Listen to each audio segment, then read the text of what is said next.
Welcome to DNV Market Views, our videocast where we discuss the latest market developments. In the last episode, we discussed how shipping benefited financially from all the disruptions that have occurred over the past few years. Arguably, we have seen one of the biggest cash accumulations on record. Markets fueled by extended distances and time spent at sea allowed owners to charge premium rates. That prosperity also had another side effect. It literally led the demolition market into a grinding stop. But it's hard to blame anybody for trying to benefit from such an exceptional earnings. Yet, we must address the elephant in the room. Due to the prolonged period of almost non-existent scrapping, we need to realize that the fleet is aging, as there is no nearly as much replacement happening these days. And make no mistake, this trend will be awfully difficult to reverse. It is hardly surprising, but we need more new ships, which is why in today's episode we will focus on the new building markets. More new ships? Well, easier said than done. High new building prices, lack of slots in shipyards, and uncertainty surrounding new green technologies. And if that wasn't enough, we now need to factor in a significant uncertainty stemming from geopolitical risks, such as the recent shockwaves sent by the US administration in the form of trade tariffs and massively elevated port fees, particularly for Chinese operators and those with Chinese-built ships.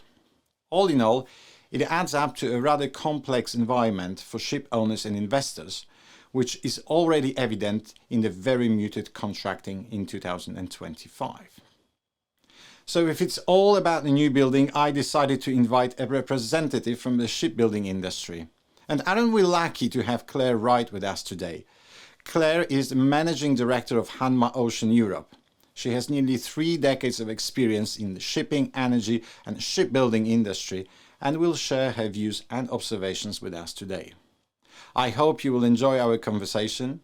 My name is Jakub Walenkiewicz and you are watching DNV Market Views. Claire, thank you so much for being with us.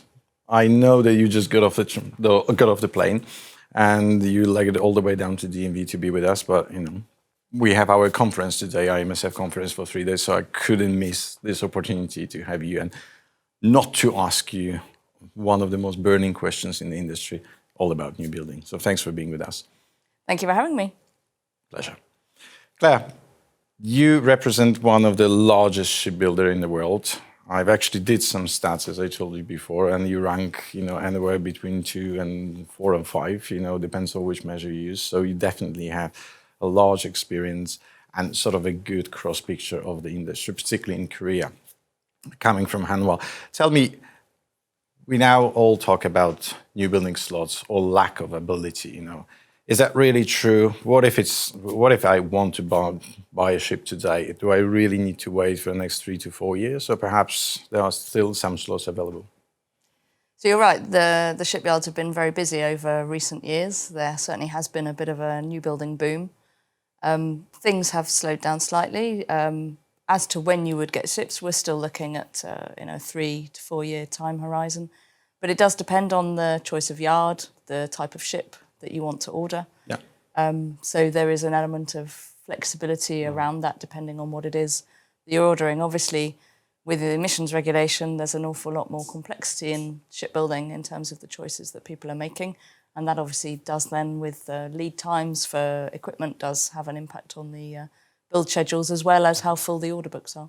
Oh, absolutely. We tend to use that slogan, future-proof, but I don't quite understand it because we don't know what the future is going to be like anyway. So I guess the closest to what I've heard, which I quite like, is future flexible, right? That's what owners are desperately trying to get. And I reckon that shipyards are probably more and more flexible towards, adjusting to new regulations and also changing the spec a little bit. Is that the case? I think when people talk about future-proof, it's essentially that the vessel is ready to be retrofitted, whatever the forthcoming regulation.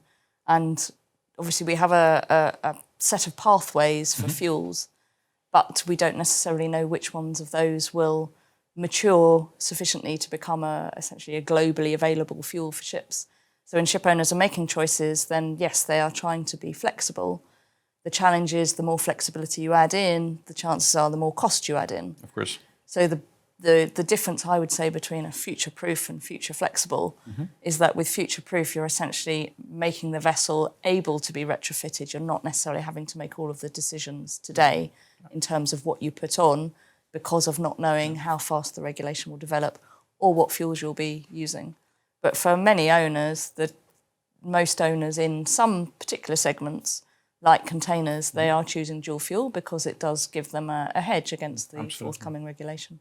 Yeah, and then you also sort of remove some of the uncertainty, when it comes to investment. If you want someone to put money into it, right? You can't just say it's like we bet on it, and then what if it doesn't pan out, right? So flexibility is probably key. But speaking about flexibility, Korean yards, they have a certain proclivity for certain ship types. It's not necessarily the whole sort of spectrum of different ship types.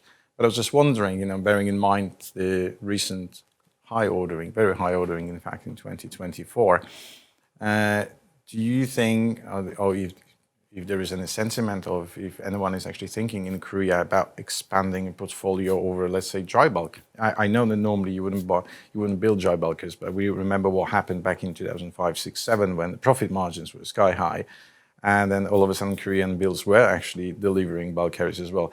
Would that be the case again, do you think, or? 20 years later. It's 20 years, Jakub. It's 20 years, yes. I said recently. I think we're in a different world now. Obviously, one could never say never, and I can't speak for all Korean shipyards, but certainly Hanwha's focus is on the larger ships. It's on the more complex ships, so particularly gases, LNG, LPG, ammonia, also container ships and large tankers. So when I look to the future, I think it's more likely that, particularly in Hanwha's case, we will focus on new fuels. So if we look at the fuel pathways, one of those fuel pathways is ammonia, and that's where Hanwha does have or is developing expertise in terms of ammonia gas turbine engines, ammonia carriers. If ammonia matures as a fuel, whether for industrial use and for shipping use, we're going to need those ships to carry that, just as we have done in the past with LNG. I think it's more likely that the Korean yards, and particularly in Hanwha's case, will focus on technology development. So focus on ships to meet forthcoming regulation, rather than perhaps going back to more simpler ships in terms of the complexity of building and the complexity of technology.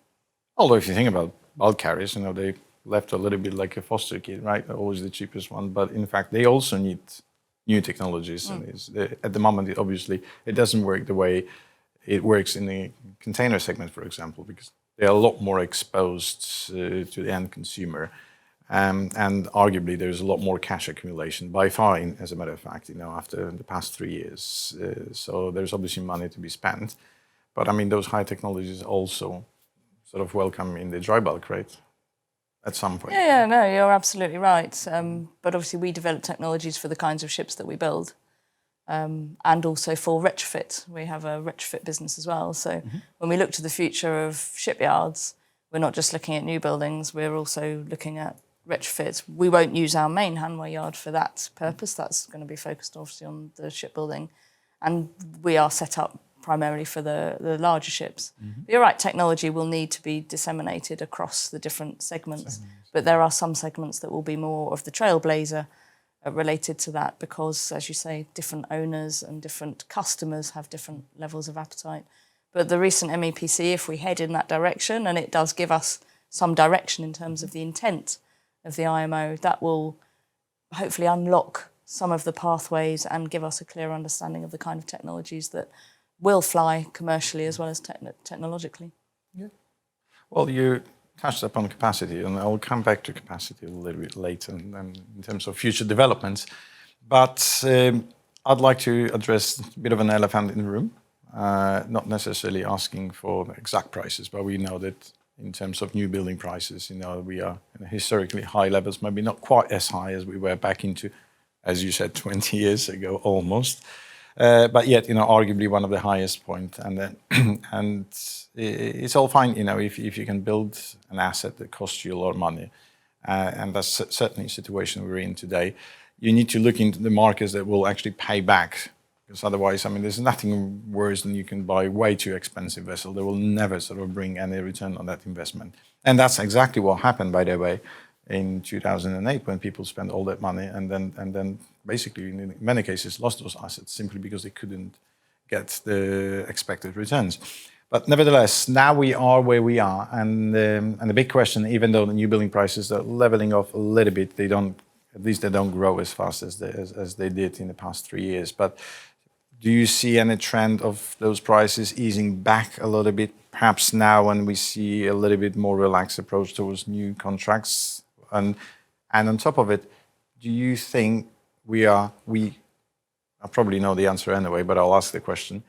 Will we actually go back in at some point to the levels we know for the past decade? Or I don't see that happening. I don't see a significant softening. And you might say, well, you would say that, wouldn't you, Claire? But if we look at, obviously, shipping is cyclical. And people do say to me, oh, shipping is cyclical, Claire. We're ready for a correction. New build prices will come down. And I say, yes, but the circumstances we are faced with now are very different to those we had a decade ago. If we look at some of the factors influencing the industry, we have yard capacity, which is lower than it was when we headed into 2008, 2009. And yard capacity isn't just a question of dock space. Yes, you can build a greenfield yard, but it's the labour and the expertise to build the ships. And shipping has experienced a labour shortage, particularly in the shipbuilding sector. Inflation, the cost of technologies that are going onto ships. Ships are increasing in their complexity.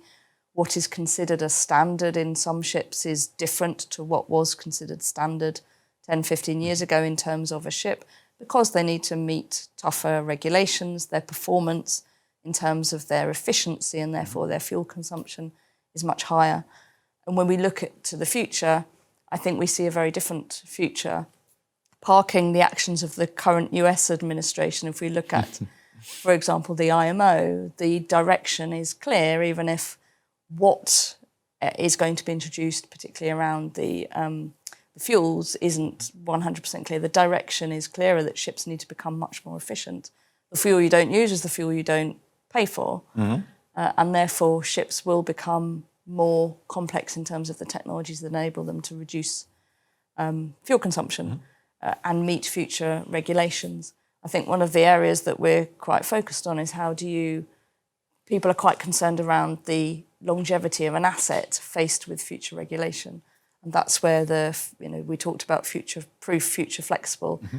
That's where if you can lengthen the lifetime of the vessel, the commercially operable lifetime of a vessel, then you start to perhaps reduce that risk. But do I see a significant softening? No, I don't, because the costs of shipbuilding have gone up. The requirements of ships have changed since 20 years ago.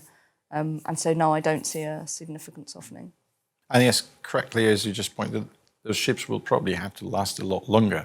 And what we see right now, having virtually no scrapping, at least for the past few years, I mean, you're stretching the fleet's productivity to absolute limits. So you need to really start thinking, about 20, 25 years perspective rather than, just a few years ago, people started shouting, it's like, 15-year-olds, no, we need to scrap it, we need to build a new one.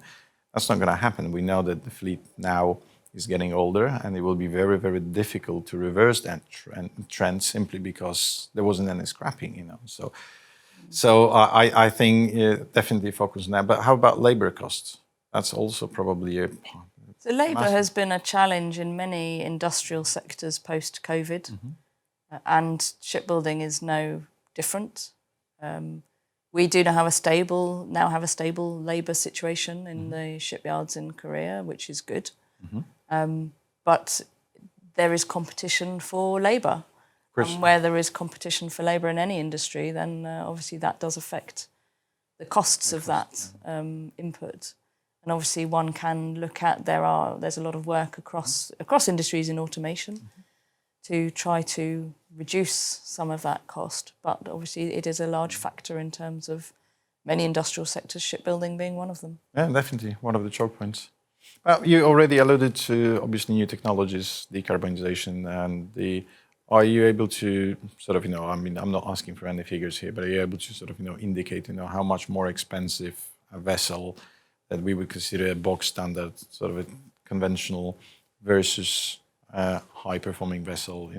What is the sort of price range? I think when you talk about bog standard, yeah, well, let's say what was 10 years ago. What was bog standard 10 or 15 very years ago is yeah. very different. If we think about LNG, which obviously Hanwha is very focused on building LNG vessels, what is a standard ship today? So an owner, what is becoming increasingly standard is shaft generator plus air lubrication. Yeah. That's pretty standard on an LNG carrier that would have been considered a very high tech. A very high tech, 10 years ago. So what is considered bog standard is changing in terms of the maturity of technology and the ability to mass produce that and therefore install it at a competitive cost. So there are some technologies that have become more normalised, if you like. But then obviously there are some segments and there are some owners who will want to push the envelope in terms of technology and efficiency of their vessels, and therefore they will want to work together with a shipyard in a joint development programme or whatever to develop new technology, and obviously that has a very different cost implication. So the reference lines basically keep sort of getting higher. Well, as regulation tightens, inevitably the reference line of what bog standard is, because bog standard is compliant with regulation. As regulation tightens, both in terms of efficiency of ships and going forward compliance with the two-tier, assuming it's introduced, cost system or fiscal mechanism, the benchmark for what is a bog standard ship will inevitably change. Which obviously will then have to cascade into the consumer eventually. So we can easily sort of, if that is true, then we're definitely going to see a different sort of levels of time charters and spot markets in the future, because obviously, somehow we need to find, who's going to pay for that extra cost eventually. Yeah, if there is additional cost in the supply chain, then that will have to be passed through. Just like if the IMO in October passes the measures that were put forward at MEPC 83, that cost will be passed on to consumers. There's no way around that. Absolutely. It's been now some 10-15 minutes, and we haven't mentioned the US administration yet. Excellent. That's excellent, That's quite impressive. But it's rather surprising, right? So, to get in a little bit more serious, of course, I would like to talk a little bit about the new directive, because it's no longer a proposal, right? The USTR and the fees. We can argue that the proposal is, or that the new directive is quite well modified towards the first one. But nevertheless, it has some teeth to it, and particularly, against Chinese owners / operators. I think they're a little bit fuzzy to see who they're going to charge eventually. But it's also towards the Chinese Chinese-built ships. And the question, perhaps let me start with is there a bit of a different sentiment among the Korean yards looking into perhaps opportunities, as some people, because this is still not very much up in there, but some people speculate, that Chinese vessels or Chinese shipyards may actually suffer a little bit from it. So people will naturally turn into Korean and perhaps Japanese shipbuilders, not to mention the US shipbuilders, of course. So do you see any change so far, or people just taking the relaxed way? Certainly, people have been very interested to see what would come out, because, as you say, the step between what the proposals were and what we now actually see, it's a lot less onerous than the proposals originally suggested.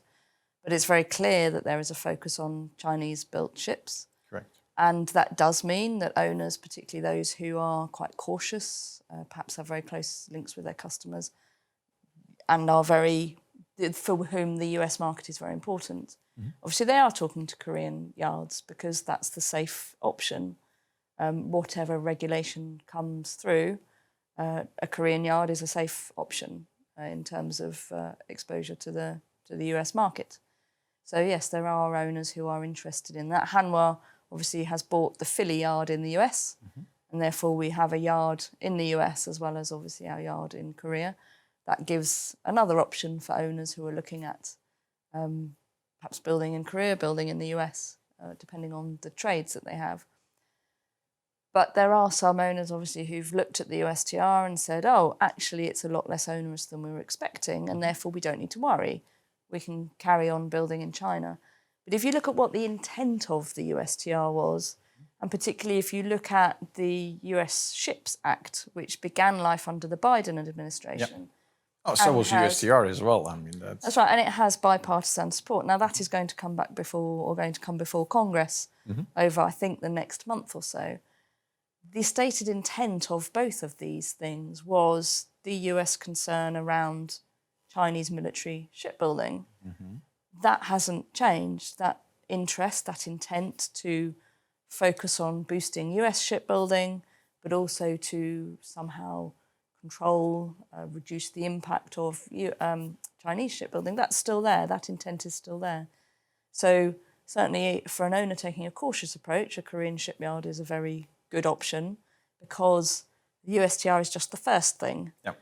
We need to see what the Ships Act introduces in terms of the penalties. I think the first proposal was more or less just to get everyone, sort of shocked a little bit, and then you could clearly say that it wasn't really well thought through, at least not through the shipping eyes. But now it's definitely, you can see there's a lot more sense to it, and then someone must have thought about the trade and how it will impact, of the US. If you read the hearings, they did the hearings where people from the industry commented. It's very clear that they took on board a lot of the advice that they were given, which is a very positive thing from an industry point of view, because shipping is often hidden.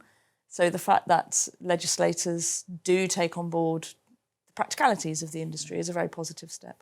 Yeah, I mean, I always say, shipping is very much decentralized, and that's the beauty of it. But it suffers when it needs a lobby, because it doesn't have one common voice. It's very, very sort of difficult to impose anything on shipping, and also to defend shipping in a situation like this.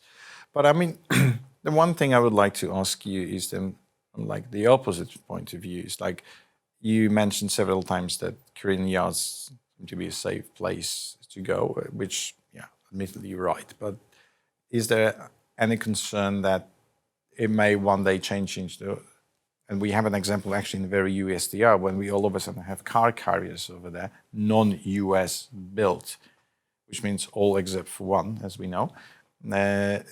Would that be, because that would be definitely sort of, a bit of an impact on non-Chinese and Korean, Japanese. Is there any concern that, at some point we may see regulations that will be also targeting Korea? Yeah, no, I don't think that there will be regulations that target Korea.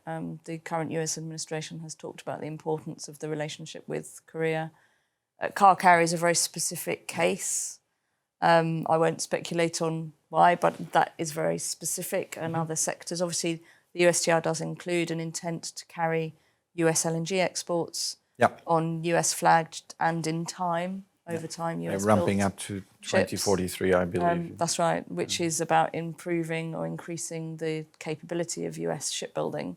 And obviously Hanwha with the Philly yard is there to play a part in that. Will that be made in USA, by the way, in the Philly yard? So the Philly yard will... the stamp is built in the USA, or it's still Korean built? Obviously the Philly yard builds ships already. Yeah. The intent is to increase the capability of the Philly yard. Obviously, we have the opportunity to transfer technology capability from the Korean yard to Philly. But obviously, if we think about a lot of US yards have historically focused on Jones Act, that has its very specific requirements, and I don't see those changing in the short term. But certainly in terms of boosting capability, Hanwha obviously is able to do that. And the relationship historically between the US and Korea has been very important, and I don't see that changing. Probably not. And the importance of the Korean yards to global shipping, I don't see that changing either. Okay, it seems like you're very well positioned now. You must have actually think it through, before the regulations came. Switching gears. Last but not least, capacity expansion. We know that over the past decade, or actually more than a decade, ever since we sort of came off the shipbuilding boom past global financial crisis, the global capacity went down by about 35-40%, depends on how you calculate, and then started growing back up again ever since 2020, I believe. But it's nowhere near to the growth we remember 20 years ago or so.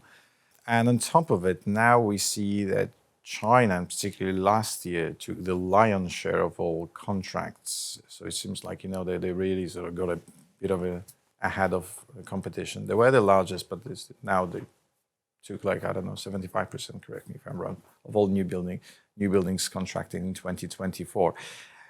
How is the sentiment in Korea? I mean, how Korea or Korean yards plan their further expansion? Is it domestically? Is it through gains in productivity? Or is it perhaps, you already alluded to buying shipyards outside of Korea? So yeah, which elements are the strongest? I can't speak for Korean shipyards, but certainly you're right that China does present major competition to Korean yards. Korean yards still, I think, have an advantage in terms of technology and building more complex ships. And I think that regulation will lead that to continue. And particularly as we get new types of ships, ammonia-fueled ships, ammonia carriers, I think there will still be that requirement for that technology development that the Korean yards are so well known for. I remember watching a presentation you did many years ago on shipyard capacity and how you actually measure it. And there's a very big difference between, a greenfield yard that starts up and takes some orders rather than a yard where every order they take will be delivered. And obviously with Korean yards, every order they take, generally speaking, will be delivered. So I think some of those numbers may change over time. But you're right, the competition does significantly come from China. We will have to see. I think that there's enough demand coming for all of the existing yards, particularly because of things like regulation, whatever comes out of the US. And you're right, having bought the Philly yard in the US, that obviously gives us a good position to serve owners who deal with both markets, international and US. But I think there's still a lot of demand for Korean-built ships, and I think that will continue for many years to come. And I think the demand will be there because regulation, and as we've talked about before, there are some segments where the ships are ageing or technology is becoming more challenging in terms of compliance with regulation, particularly as emissions regulation tightens. I think there will be an increased focus on new builds, but also on retrofits and enabling ships to retrofit to be more compliant or to be more energy efficient.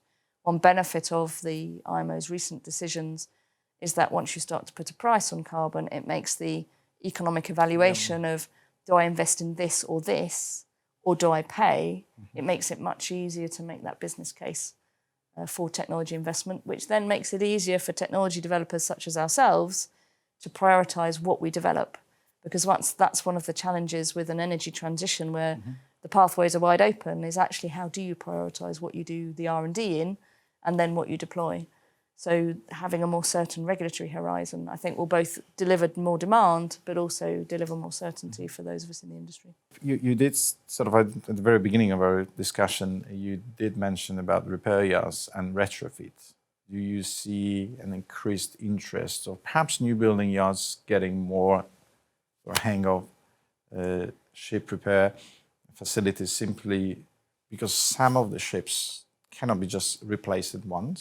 So we do hear about, retrofitting or even re-engining vessels. That's a big one. But for that, you need quite a bit more ship repair capacity as you have today. So is there any interest towards that path? So Hanwha has a retrofit business where we do explore with owners retrofit projects, which could be as simple technologies, or it could be dual fuel conversion, for example. You're right, shipyard capacity, there is a demand for retrofit shipyard capacity there, and that will not change. And I think that could well increase going forward. But obviously it's all driven by customers and what retrofit technology they want to consider. Having a more certain regulatory pathway between now and 2050 will make those decisions around investment in new builds, investment in retrofits clearer in terms of what the compliance regime will look like at different points in the vessel's history or in the vessel's lifetime. That will make it more straightforward for us as a technology developer to know when we can deploy and develop our technologies. So basically looking ahead, I'm not going to ask you about new building contracting sort of activity, but let's leave it to the brokers and those who forecast fleet supply and demand. But we definitely look into more complexity in terms of technology, and we definitely look into a rather much higher new building price level than we experienced in the past decade. Is that fair to say? I think that would be. I don't have a crystal ball, Jakub. No, nobody has. If I did, or if we did, we wouldn't be sitting here. Yeah. But no, I think that the combination of the regulatory regime that we see between now and 2050, whatever that looks like, but it will be a global regime. The fact that we have ageing fleets, both of those will lend themselves to increased shipbuilding demand, which means I think that we do see a long pathway of demand for shipbuilding. And we must not forget geopolitics, right? Yes. All of a sudden, it takes all the headlines. Yeah, and that we cannot possibly predict. And we're not going to even try. No. Thank you so much for being with us today, Claire. Thank you, Jakub. Once again, appreciate it, and have a lovely day. Thank you. Thank you for joining our videocasts. We have certainly learned a lot about the current new building markets, their main drivers, the prognosis for long-term new building prices, as well as the geopolitical influence on shipbuilding, a subject that is rather difficult to escape from these days. If anything, we should definitely prepare ourselves for a much more complex future, shaped by factors we didn't have to take into account in the previous decade. As Claire challenged me at some point, asking, what do you really mean by saying the old box standard ship? Whatever we considered conventional no longer exists. Assets become more complex and thus indeed more expensive. On the one hand, they need to remain competitive, while on the other, they must comply with the new environmental regulations. Sprinkle the geopolitical uncertainty on top of it, and you have quite a conundrum to solve while pulling the trigger on the investment in new tonnage. I want to thank Claire Wright, Managing Director of Hanwha Ocean Europe, for taking the time to join us today and share her perspectives on the current developments in the new building markets. Claire, I sincerely hope to see you in our videocast again in the future. As always, we encourage you to explore all our resources available on our Maritime Impact online platform at dnv.com/mi. Stay tuned for the upcoming episodes of DNV Market Views. Thanks for watching, and we'll see you next time.